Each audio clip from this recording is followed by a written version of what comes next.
Vous écoutez le RTM, il est 13h à Bamako, la même heure partout au Mali.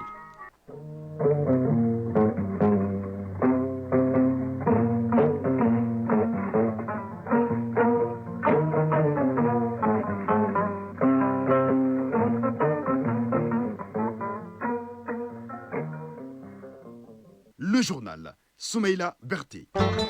Bonjour, à la une de l'actualité de cette mi-journée, le projet de la Charte nationale pour la paix et la réconciliation nationale sera remis tout à l'heure au président de la transition et en direct sur les antennes de l'ERTM. Le document de 105 articles, 16 titres et 39 chapitres traite des questions de paix, de réconciliation, de sécurité et de défense. Flashback sur le processus d'élaboration de cette charte dans ce journal. Le Niger va livrer plus de 80 000 litres de carburant aux régions nord du Mali. C'est la clause de l'accord signé entre les autorités des deux pays. C'est pour assurer un approvisionnement correct de ces régions du nord du Mali. Le ministre en charge du commerce a rencontré hier les opérateurs pétroliers maliens pour en faire une première évaluation. En Afrique du Sud, les travaux de la 5e session ordinaire du Parlement panafricain ont débuté ce mardi à Manidrand. Une session qui durera jusqu'au 1er août se tient autour du thème justice et réparation pour les Africains et les personnes d'ascendance africaine. Et puis les sports Afro-Basket féminin 2025. Les aigles dames sont en pleine préparation à Abidjan où elles ont battu hier en amical les Lions du Sénégal. Avec Seragatou Cissé, il sera également question de football féminin CAN Maroc 2024. Au menu du jour, les demi-finales, à suivre bien d'autres sujets d'actualité sportive en fin de journal. Voilà pour les titres. Soyez les bienvenus dans ce journal. Le ministre de l'Industrie et du Commerce a rencontré hier un groupement d'importateurs de carburant pour les régions du nord du Mali. Objectif, faire une évaluation de l'accord signé avec les autorités nigériennes pour la livraison de plus de 80 000 litres d'essence et de gasoil à ces régions. Cet accord avait été obtenu grâce aux efforts des autorités maliennes afin d'assurer un approvisionnement correct de la partie septentrionale de notre pays. Reportage Mamadou Fane. Suite à la mission du ministre de l'Industrie et du Commerce du 14 au 17 mai 2025 à Niamey, les autorités maliennes et nigériennes avaient signé une convention de ravitaillement des régions du nord du Mali en hydrocarbures. C'est pour voir l'état de mise en œuvre de cette convention que le ministre a rencontré les opérateurs économiques. Moussa Alassane Diallo, ministre de l'Industrie et du Commerce. Cette mission avait pour objet de valider avec les autorités nigériennes, notamment la Société nigérienne du pétrole, les besoins pour les 6 mois à venir des régions nord du Mali, Tombouctou, Gao, Ménaka, Kidal. Et sur la base de ça, nous avons mis en place un schéma d'approvisionnement qui a abouti à la signature des contrats pour 9 opérateurs économiques dans le secteur du pétrole des régions du Nord et pour 42 millions de litres d'essence et 43 millions de litres de gasoil. Au prix de 520 francs pour l'essence et 350 francs pour le gasoil. La rencontre avec le ministre a permis aux importateurs de carburant de faire un large tour d'horizon sur quelques questions qui entravent la bonne marche de ce processus. Malik Agwefan, opérateur économique de Kidal. À l'heure où je vous parle actuellement à Kidal, il n'y a pas de problème de rupture par rapport à l'approvisionnement du carburant. Il y a toujours des problèmes liés aux escortes. Nema Sid Amar, importateur de carburant Gao. On a rencontré beaucoup de difficultés. La première difficulté, c'est l'insécurité quand on charge au Niger, on peut faire 1 mois, 2 mois garé à Niamey avant de cheminer à la frontière. Arriver à la frontière aussi, ça va un peu. Famille nous escorter vite d'amener à Gao, mais il y a d'autres problèmes. Quand les camions dépotent à Gao, ça va durer aussi à Gao avant d'escorter au Niger. Eladji Firoun, président de la délégation régionale de la Chambre de commerce et d'industrie de Tombouctou. C'est une initiative à saluer. Nous, au niveau de Tombouctou, ça nous a permis vraiment de stabiliser les prix et ça nous a permis aussi d'avoir les stocks dont les gens ont besoin pour cette campagne. Le ministre a rassuré les opérateurs que l'État jouera sa partition pour permettre un approvisionnement correct des régions du Nord. C'est parti pour la 3e cohorte de l'école du Salon des médias. Dans un contexte où les dérives font légion dans les médias, le déficit de formation reste un frein à une pratique journalistique de qualité. Le Salon des médias se propose de former une 60aine de journalistes à Bamako. Boukari Koulibaly a suivi la cérémonie de lancement, suivant son reportage. La précarité et l'absence de couverture sociale, voilà des maux dont souffre la presse malienne. S'ajoute également le manque de formation adéquate, un véritable frein à la pratique d'un journalisme de qualité. Dans un contexte marqué par les dérives, le manque de professionnalisme et d'éthique dans le traitement de l'information, le Salon des médias se veut une sentinelle. Une formation est donc initiée au profit de 60 journalistes venus de divers horizons. Issa Kaba Sidibé, président de la commission d'organisation du Salon des médias. Ils recevront des modules essentiels pour affiner leurs pratiques, l'éthique et la déontologie du métier. S'inscrivant dans cette dynamique, le ministre chargé de la communication a insisté sur la nécessité de se former avant d'informer. Alhamdou Ag Ilienne. Toute information qui peut causer du tort à un pays, à une famille, à une personne, c'est très dangereux, il ne faut pas la publier. Ça, ce n'est pas du journalisme. Je vais insister sur la moralité, la déontologie et l'éthique. Regardez les premiers articles de l'essor des radios Mali. C'était souvent des enseignants, des moniteurs d'agriculture qu'on avait amenés. Mais puisqu'ils avaient une éducation politique, ils étaient moralement bien assis, ils savaient ce qu'il fallait dire. Parce que le journalisme, proprement dit, c'est trois choses. C'est chercher l'information, vérifier l'information une fois qu'elle est confirmée et la porter à la connaissance du public. Et c'est là où la moralité de l'individu intervient. Au-delà de ce renforcement de compétences, des formations de haut niveau sont également prévues avec des figures du paysage médiatique malien. La 4e édition du Salon des médias se tiendra du 31 juillet au 3 août 2025 au Palais de la Culture sous le thème « Défi de l'information à l'ère des réseaux sociaux ». La sensibilisation des personnes vivant avec handicap sur les méfaits de la corruption, c'est l'objectif d'une journée d'échange à l'Institut national des jeunes aveugles du Mali. Elle est initiée par la CLC, la coalition de lutte contre la corruption. La rencontre doit permettre aux non-voyants de comprendre les valeurs d'intégrité, de transparence, de responsabilité et de dénonciation dans le cadre de la prévention de la corruption. On fait le point avec Ba Traoré. La corruption est un fléau qui constitue de nos jours le plus grand handicap au développement socio-économique aux yeux des responsables de la CLC, la coalition de lutte contre la corruption. Dans cette optique, les pensionnaires de l'Institut national des jeunes aveugles de Faladière sont les bénéficiaires de la journée d'échange sur le sujet. Ahmed Sekou Diallo, président de la coalition de lutte contre la corruption. Elle vise à leur fournir des outils adaptés pour reconnaître, dénoncer et combattre la corruption tout en renforçant leur participation citoyenne. Mamadou Thiam est responsable de la formation à l'Institut national des jeunes aveugles. La corruption qui est la source du sous-développement de beaucoup de pays. Et cette corruption a un impact vraiment néfaste sur la population non touchée par le handicap, à fortiori la population touchée par le handicap. Les débats devront permettre aux non-voyants de comprendre les valeurs d'intégrité, de transparence et de responsabilité. Ceci en vue de développer leurs compétences en matière de dénonciation et de prévention de la corruption. Aboubakar Konaté, conseiller technique au ministère chargé des relations avec les institutions. Elle rime vraiment avec une action de notre plan d'action, le plan d'action de la stratégie nationale de lutte contre la corruption. L'action est intitulée « Sensibilisation et information des conséquences et méfaits de la corruption ». La rencontre s'inscrit dans le cadre des activités de la Journée africaine de lutte contre la corruption célébrée le 11 juillet en Afrique depuis plus d'une décennie. Elle est organisée en partenariat avec le CEJ, c'est-à-dire le projet d'appui à la lutte contre la corruption pour et par l'égalité des genres. Direction 4e région où une session de formation sur l'entrepreneuriat féminin s'est tenue à Ségou.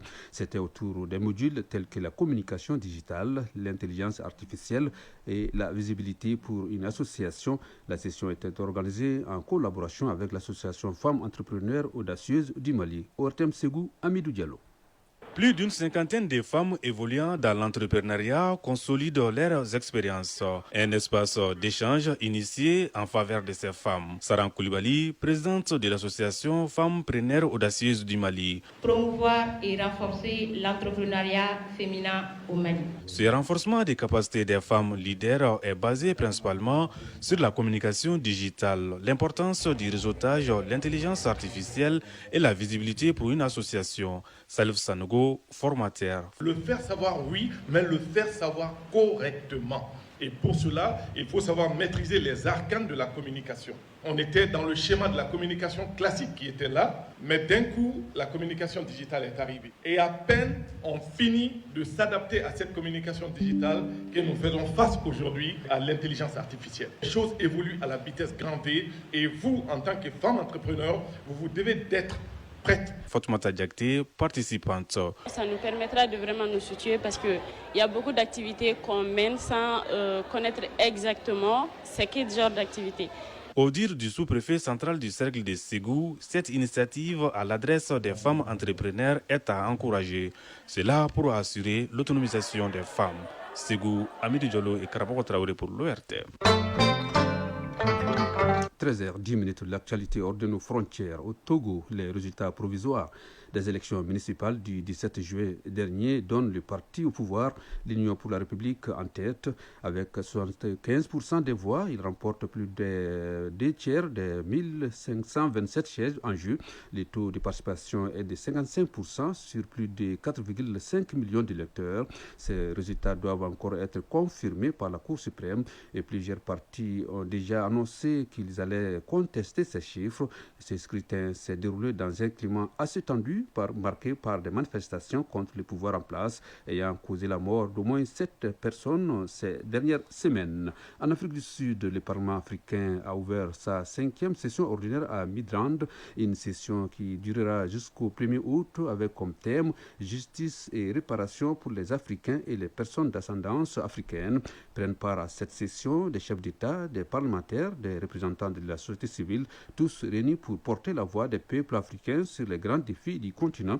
Pendant 10 jours, il y aura des séances plénières, des discussions de fond, des rencontres diplomatiques. L'enjeu, c'est de faire bouger les lignes, d'avancer vers plus de justice, mais aussi vers une intégration plus forte de l'Afrique. À Dakar, capitale de Bangladesh, un avion de chasse s'est écrasé hier en pleine journée sur une école, faisant 27 morts pour la plupart des enfants et près de 170 blessés. Le pilote âgé de 27 ans n'a pas survécu non plus. Il volait seul pour la première fois. L'avion aurait subi une panne en plein vol avant de percuter un bâtiment de l'établissement. Ce mardi, une journée de deuil national a été décrétée. L'armée a ouvert une enquête. Et puis, le président iranien annonce une nouvelle session de pourparlers avec la Russie prévue ce mercredi à Istanbul, en Turquie. L'objectif est clair, relancer un processus de paix complémentaire enlisé depuis des mois, mais des désaccords restent profonds. Cette annonce arrive après une nuit particulièrement violente en Ukraine. Plus de 400 drones et 24 missiles russes ont été tirés, certains sur Kiev, la capitale. Et retour à l'actualité au plan national dans une poignée de secondes. Le dossier de ce journal à présent, le projet de la Charte nationale pour la paix et la réconciliation nationale est prêt et sera remis aujourd'hui au président de la transition, le général d'armée Assimi Goïta. Il a été rédigé par une 50aine d'experts au terme d'un processus qui aura duré une année. Le document est composé de 105 articles, 16 titres et 39 chapitres qui traitent des questions intéressant la vie de la nation, paix, réconciliation, sécurité, défense, développement. La rédaction du document a été marquée par une approche inclusive adoptée par la commission qui a rencontré les institutions et les forces vives pour recueillir leurs contributions, observations et propositions. Il est l'une des recommandations du dialogue intermalien pour la paix et la réconciliation et retour sur le processus d'élaboration de la charte avec Chaka Konaté. Fin des missions le 30 juin dernier de la commission de rédaction du projet de la Charte nationale pour la paix et la réconciliation nationale. Après un an de dur labeur, car créé par un décret présidentiel en date du 28 juin 2024, le président du comité de pilotage Ousmane Issou Maïga et son équipe s'apprêtent à remettre le document final au président de la transition générale d'armée Assimi Goïta, une charte dont la rédaction a été marquée par l'approche inclusive. Des séances d'écoute et de restitution ont été organisées avant et après l'élaboration du document. Ainsi, la commission a rencontré toutes les couches socio-professionnelles, les institutions, les leaders religieux, les légitimités traditionnelles pour y recueillir leurs contributions, observations et propositions. Le document qui comporte un préambule, 16 titres, 39 chapitres et 105 articles, a été restitué le 26 mai 2025 au gouvernement avant sa finalisation.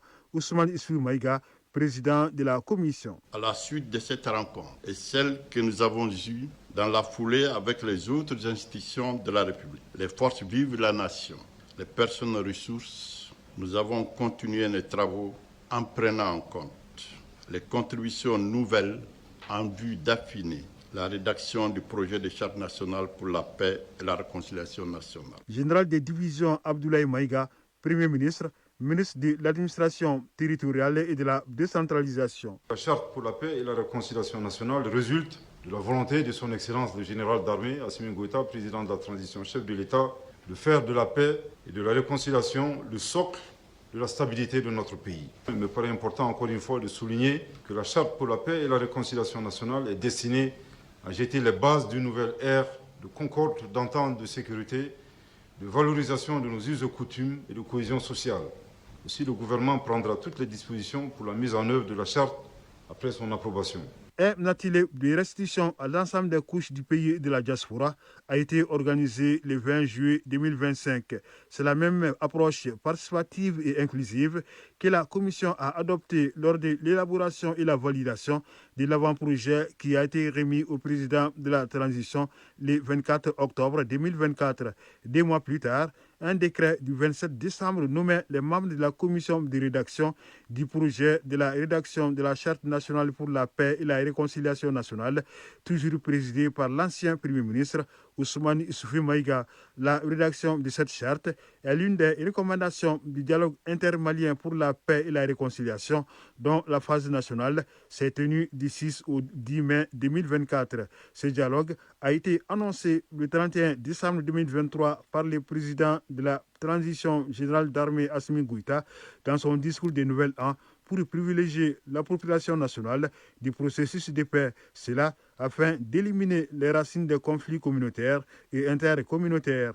Ousmane Issou Maïga, président du comité de pilotage du dialogue intermalien pour la paix et la réconciliation, à la clôture des travaux. Nos compatriotes souhaitent ardemment une nouvelle architecture de paix dont les piliers doivent être bâtis sur les rochers du plateau Mandingue et le plateau Dogon, avec les sables de nos belles dunes du nord du Mali, avec les eaux de nos beaux fleuves du Niger, Sénégal, Bani, Falamé, du Sourou sur la Volta et même le Yamé chez mes cousins Dogon, ainsi que la paille de nos cultures et de notre fleur. Les Maliens veulent rester imbibés dans leur mécanisme endogène de gestion des conflits. Organisé après la fin le 25 janvier 2024 de l'accord pour la paix et la réconciliation issu du processus d'Alger, ce dialogue a permis aux Maliens de proposer des solutions maliennes aux problèmes maliens sans ingérence extérieure. Général d'armée Assimi Goïta, président de la transition, à la clôture des travaux. L'objectif assigné à ce dialogue était de diagnostiquer les causes des conflits intracommunautaires et intercommunautaires afin de tracer une architecture de paix durable, recoudre le tissu social et renforcer le vivre ensemble. L'enjeu de ce dialogue intermalien était la préservation de l'unité nationale et de l'intégrité du territoire. J'en suis heureux de constater que les Maliennes et les Maliens l'ont bien compris et se sont appropriés le processus. Le rapport général du dialogue a été remis au président de la transition 3 jours après la clôture des assises, plus précisément le 13 mai 2024. Il comporte 310 recommandations sur 5 thématiques portant sur la paix, réconciliation nationale et cohésion sociale, les questions politiques et institutionnelles, l'économie et développement durable, la sécurité et défense, la géopolitique et environnement international. La phase nationale a été précédée de celle communale tenue du 13 au 15 avril et des concertations au niveau des régions du district de Bamako, ambassade et consulat du Mali, organisé du 20 au 22 avril 2024. Ah oui, Cheikh Akouraté, il faut dire que le document de la Charte nationale pour la paix et la réconciliation nationale sera remis tout à l'heure au président de la transition, le général d'armée Assimi Goïta, et la cérémonie sera retransmise en direct sur les antennes de l'URTM, radio et télévision. Les sports, juste après ça.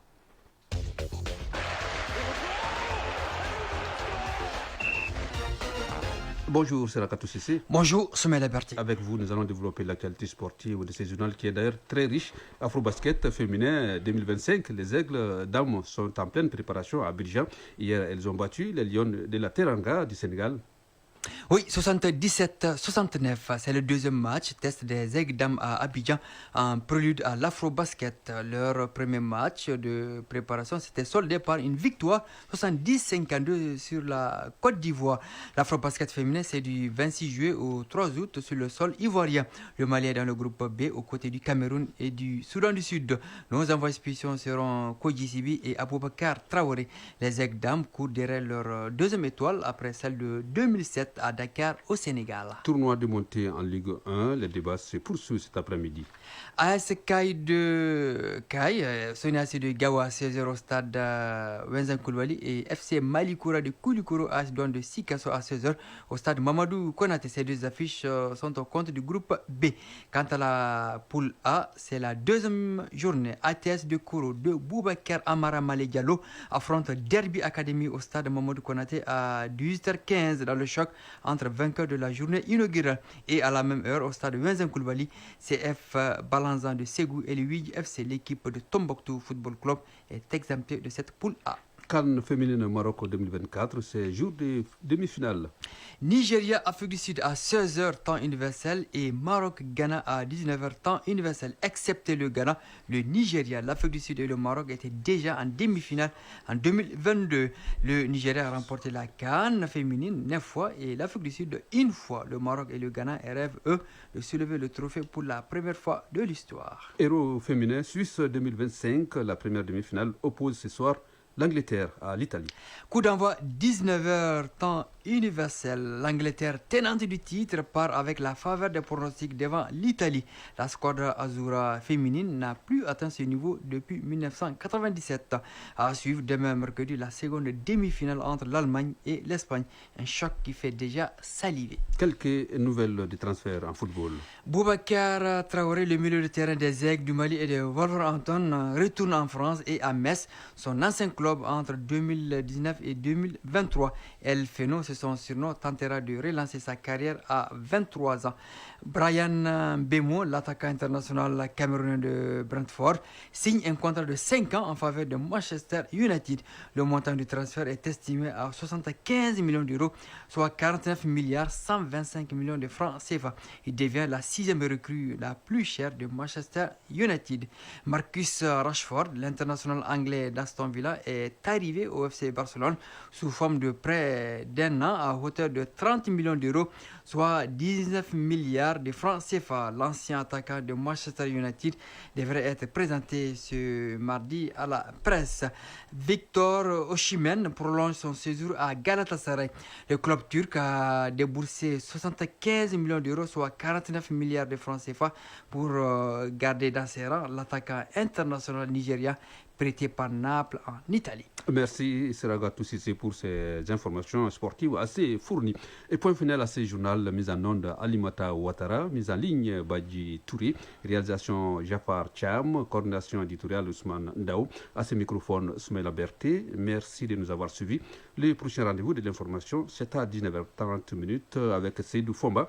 Juste après nous, Kanis Keita va s'installer pour les avis et communiquer. Passez un agréable après-midi. Au revoir.